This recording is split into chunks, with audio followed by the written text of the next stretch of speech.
ചെങ്കടലിൽ നീ അന്നു പാത തെളിച്ചു, മരുവിൽ മക്കൾക്ക് മന്ന പൊഴിച്ചു. എരിവെയിലിൽ മേഘത്തണലായി, ഇരുളിൽ സ്നേഹനാളമായി. സീനായ് മാമലമുകളിൽ നീ നീതി പ്രമാണങ്ങൾ പകർന്നേകി.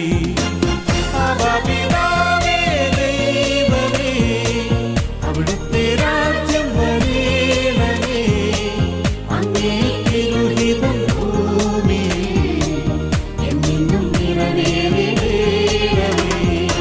ഇസ്രായേലിൻ നാഥനായി